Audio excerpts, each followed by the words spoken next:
Jeigu įmerksim. Aha, įmerksim kažkaip. O mes atvažiavau su draugu, pradėsim kai ką apie rašyt truputėlį. Apie 500 lankytojų sulaukia.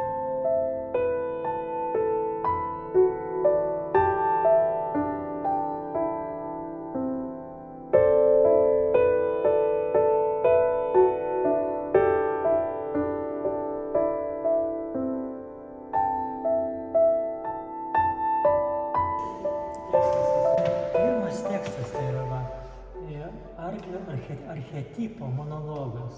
Jis turėjo būti visiškai atskirai, ant didelio formato, dideliam raidėm. Dabar paklausyk, iš tiesų žmogus apgaulę mus prisiviliojęs atėmė laisvės džiaugsmą. Vėliau pasitelkęs ugnį ir geležį, galutinai mus pavergė, pasmerkdamas eiklias mūsų kojas vergiško darbo įrankiais.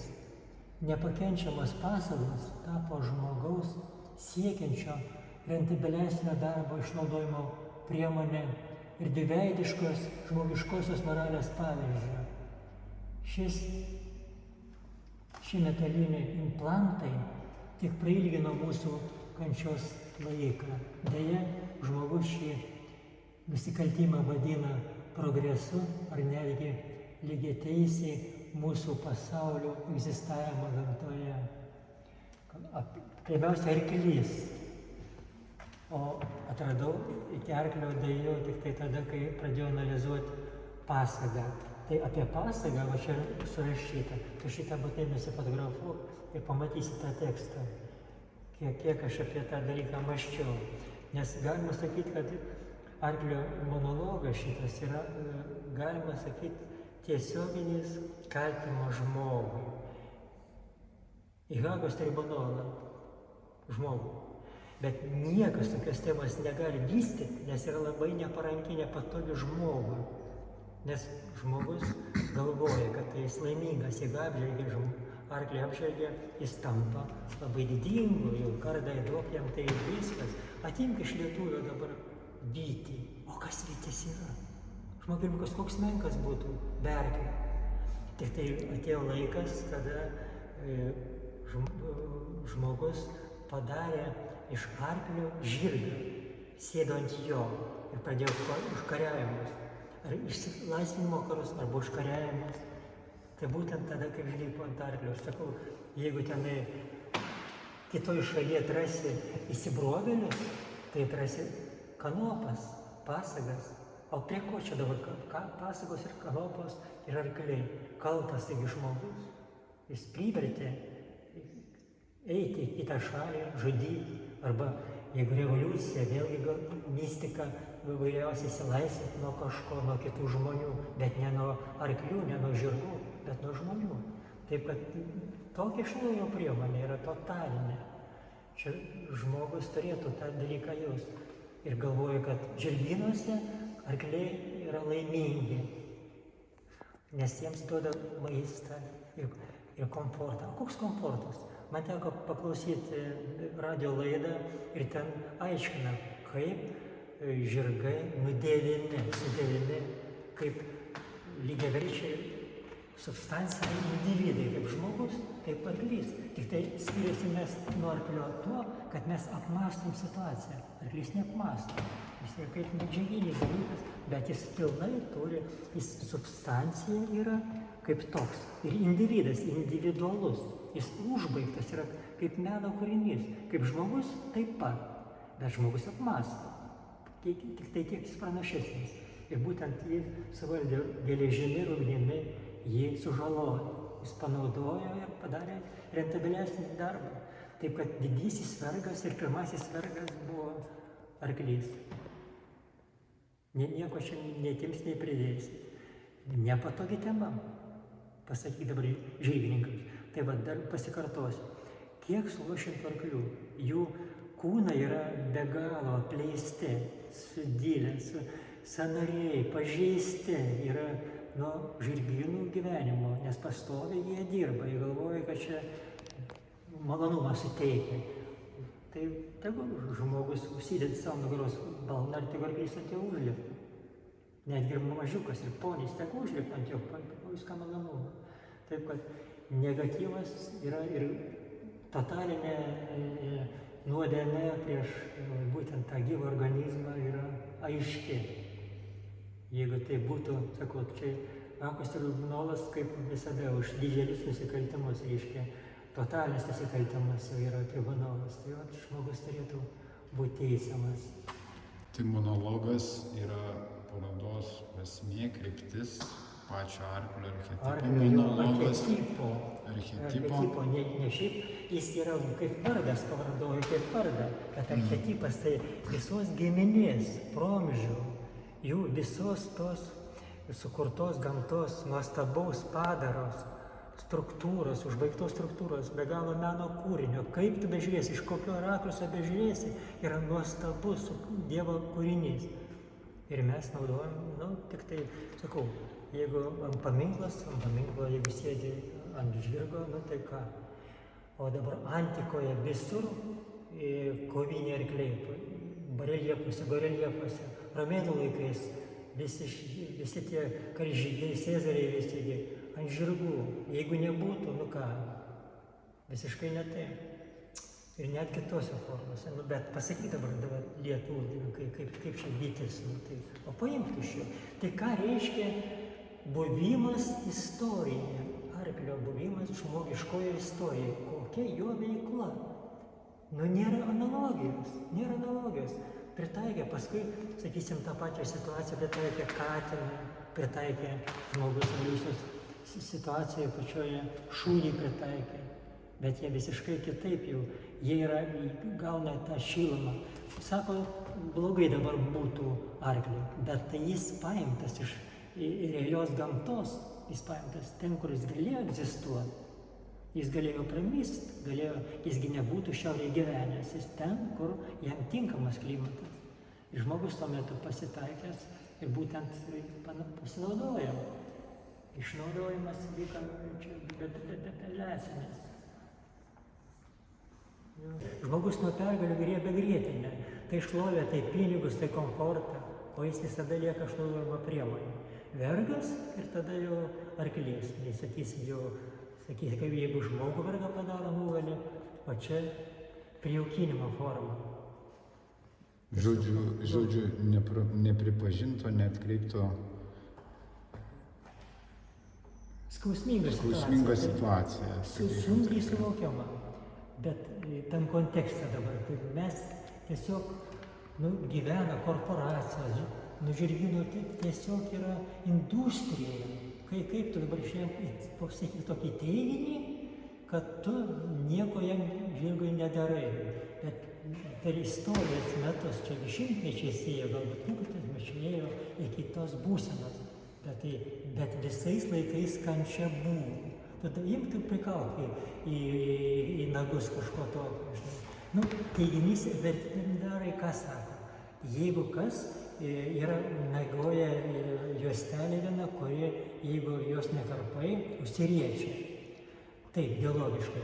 Bet tai yra būtent, jeigu tu stovėsi, arklys gyvens tvarte, ant šieno, šiltai, nieko jokio trinimosi, vyksmo nebus, gyvenimas bus tik tai komforte, pataluose migdysi, taip jis nagos išaugs, kaip ir žmogui, biologiškai. Bet tenai, kada jis paimtas buvo iš gamtos, niekas jam nagų nekarpė. Jamgi nereikėjo tada pagalbos aptarnaujančio personalo, kad tvarkytų jam kanopas. Jokiu būdu.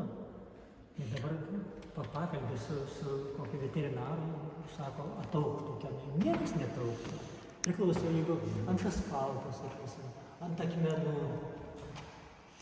Bet tai pasaga, tai irgi žmogaus išradimas, pati pasaga.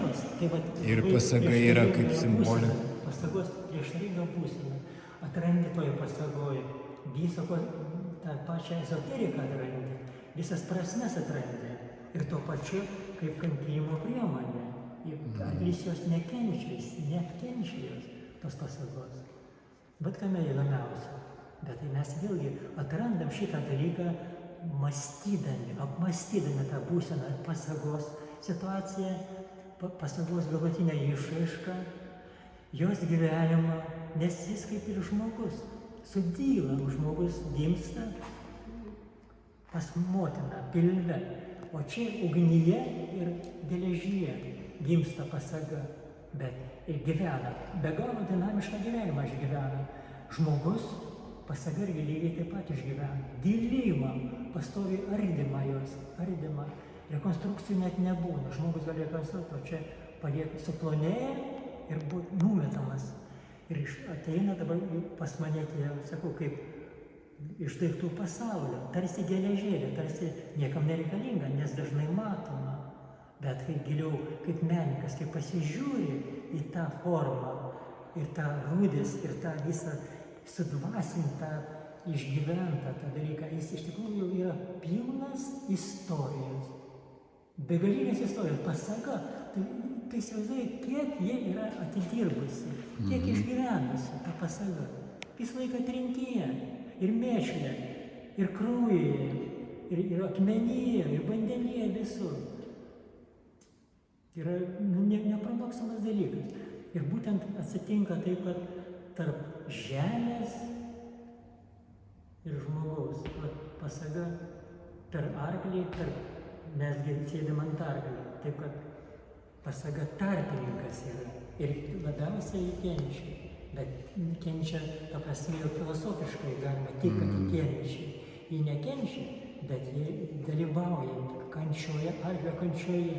Ji nekalta iš tikrųjų, bet arklys jos nekenčia, dėl to, kad jis patiria tą dalyką, jį išnaudoja. Jeigu jis nejaučia kalimo meto skausmo gyvenimo, kada pasagas prikala, bet jis išnaudojimas, kadangi prailgina kančią, jis ilgiau kur kas mažiau galėtų vargti arklys, jeigu nepakaustytas, jis netinkamas darbui sunkiam. O dabar pasižiūrė į arkalą, žirgai, kokius sunkius darbus darydavo, ar ten išvesta netgi įvairiausios rūšys, rasės žirgų, sunkias svoriai, ten, tai pas mane patenka pasagų nerealaus dydžio, nerealaus. Tiesiog padarai meno kūrinį, tik tai nušveis, nieko nedaryk, dėk ant pjedestalo, viskas tobulų. O kokių arklių yra buvę ir dabar yra, tai mes nežinom, šiaip taip, yra vairiausiai ir mažiukų, ir didelių, ir pasaga pailgina jo kančias. Jeigu skaito, kad tai poniukai, sakysim, taigi jie irgi niršta, jie irzlus, yra nepakantus, nekantrus, nemėgsta tų vaikų kaniūjį įjoja. Vaikai įsitikinę, kad čia jau paglamonėsi tenai, gali, tai yra bendražmogiškas kontaktas vyksta ir, jis yra malonu bendrauti su arkliu, jau net terapiškai, reiškia, skatinama. Taip, tai būtent patiri būtent iš arklio tą malonumą, liesdamas kūną, gyvybę. Bet užmiršti, kad tai tavo tik tai galbūt labai mažas procentas tavo meilumo ar meilės suteikia tam, o visa tai tavo siekis tai sėdėti ant jo ir jot ant jo. Užmest balną, sėsti ir tenai. Rezultatas kas atsitinka? Žmogus su arkliu ir pentinas ir rimbas. Va 3 taškai. Sekantis elementas yra pentinas ir kas lieka kančia, ne taip pat kančia, bet varyk žmogui pentinus į tarp šonis, į šonkaulius. Tai įsivaizduokit, bet tai visą laiką tai buvo naudojama, visais laikais buvo naudojami pentinai ir rimbas. Įsivaizduokit, tai va dabar tęsinys visos tos pasakos bus pentinai ir dar neįsivaizduoju vizualizacijos rimbo elementų. Bet pentinai aš jau padariau, jau dabar kūrinys padarytas yra, bet dar tik užbaiginėti, bet jau sukurtas. Tai ką, stovi žmogus, irgi panaudota pasaga, ant galvos uždėtas ausinės, išpaliuotas veidas, skylė. Tai ten jau jis erdvėje, kosminėje erdvėje, jau dirbtinio intelekto realizacija tokia, Kuo žemiau, tuo prasčiau.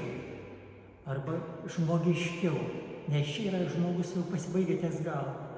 O kas apačioje? Prasideda užkariavimai. Jis laiko rankose kryželį.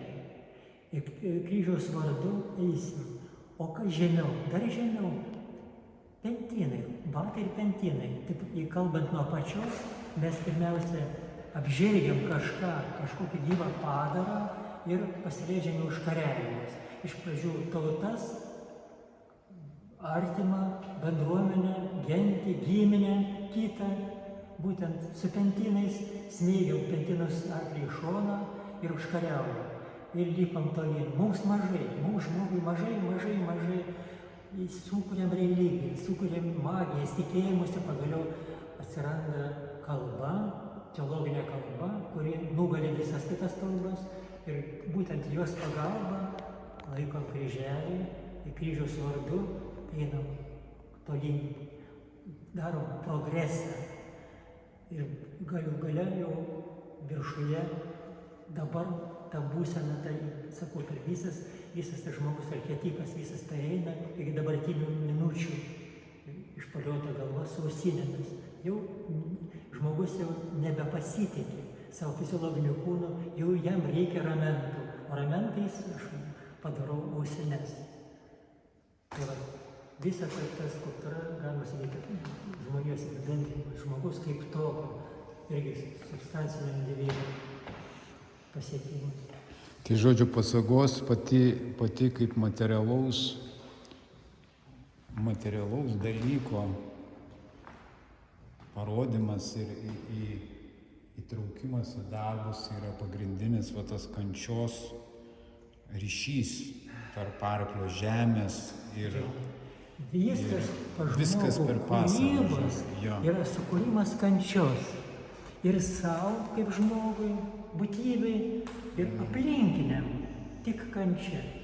Nežinau, katinas gudresnis yra, kita struktūra. Jis sugeba gauti malonumą. Šuo irgi panašesnis į tai. Bet pagal tą genetiką, pagal mastelį, pagal žmogui pritaikytus formatus, arklys yra be galo tinkamas tam. Bet mes pabastykim, kiek jam tinka mūsų sprendimai. Ar jis tiktų, sakysim, dabar, kad pratęstų tą pokalbį, arklys archetipas, sakysim, ir rastų savo kitus dar argumentus. Mano tai labai vaikiški argumentai, bet žmogui suvokiami. Bet arklys iš savo psichologijos, jis pasakytų, dar labai daug pasakytų apie tą pragaištį žmogaus veiklos. Bet ir istoriškai labai simboliškai ir istoriškai arklys palikęs savo pėdsaką istorijai, nes pasagų daug randama, jos istoriškai labai vertingos ir įdomiai suvokiamos, nes randi, pavyzdžiui, žemėj pasagą kažkokią. Jinai kažkam priklausė, kažkieno buvo, nežinai tu kiek metų, gal ją net naudojo ne vienam tam arkliui. Ir jinai jau yra pats suvokimas istorijos, pati savoka to persikėlimo istoriškai į kažkokią erdvę, į kažkokią vieną tą laikotarpį, kada kaip ir žmogaus gyvenimas nuotraukos atspindi istoriją, kažkokio užfiksavimas momento. Ir per pasagą galima labai tą pajusti, tą arklio visą tą būseną. Pasaga.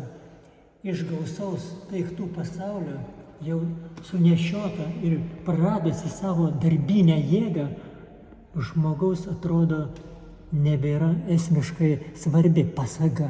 Menininkas, žvelgiantis į pasaulį neinstrumentiškai, mato materiją kupiną istorijos. Materija, pasaga kaip materija. Universalūs kosmologiniai simboliai ir ženklai akivaizdus išlenktoje pasagos formoje. Atrėmę ją galais ant horizontalės, sukuriame erdvę, pirminę gamtos apraišką, moteriško prado simbolį. Šiame sugautame vidinės pasagos kosmose ir vyksta žmogaus geriau suvokiamas, sąlyginai saugus gyvenimas. Išorinė pasagos pusračio dalis – atviras kosmosas, galimybė reikštis vyriškajam pradui. Ženklas vertikalė. Pasagos egzistavimas regimajame pasaulyje, jos gimimas ugnyje iš geležies ir visas be galo dinamiškas gyvenimas iki visiško sudilimo verčia daryti poetiškas metaforas, lyginant su paties žmogaus, apmąstančio šias dvi savarankiškai transcendentuojančias gyvenimus. Esmė, kad aš negirdėjau tokių teiginių. Niekada negirdėjau tokių rakursų, kalbant apie arklį.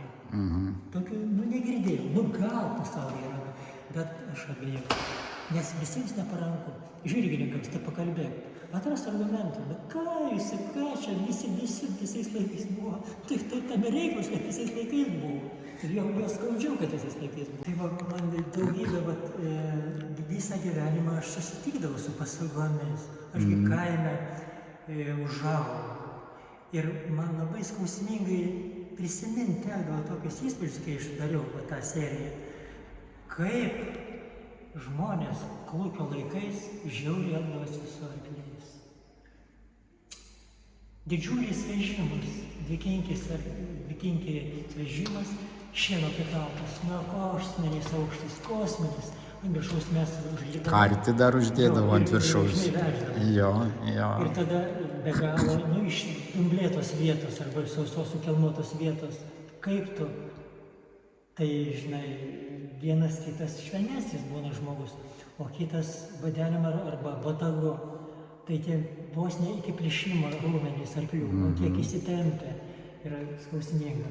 Arba gyvenau prie kolūkio arklydžių. Šalia pat miestelis yra dydis pasakytos ir mes žiemomis su vaikais, kaimynais, berniukais pastoviai jodavom žirgus pagirdyti į Vyžuonos upę.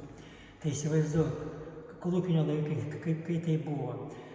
Išjoja su arkliuku, arklių turėdavo daug. Išjoja, ten kokie keli šimtai metrų, reikia pajoti. Ir įsivaizduok, jie tiek yra nualinti, be maisto, jiems patį prasčiausią pašarą duodavo. Nes viskas tais laikais duodavo tam, visi geriausi pašarai, ką pripjauta, priruošta, tai karvėm. Nes karvės reikalinga pieno, o pieno pieninėms ir primilgyčiais, ten socialistinė lenktyniavo nugalėtojai renka, o arkliukams kas lieka po karvių. Tai yra tragedija. Jie tiek, esu ciklą darbų nupiešęs ir tą jojimą, gal tu matai, man atrodo, kad Barbora yra padariusi nuotraukėlę to grafikos ciklo apie Vyžuonų, mano vaikystės žmonės. Ten yra vienas į kitą arkliai, besiremiantys arkliai, jie nebegalėjo, ne visada mes sugebėdavom dalėjodžių, jau pavargsta, yra tragiška. Tai arkliai yra, sakau, trūksta komentarų.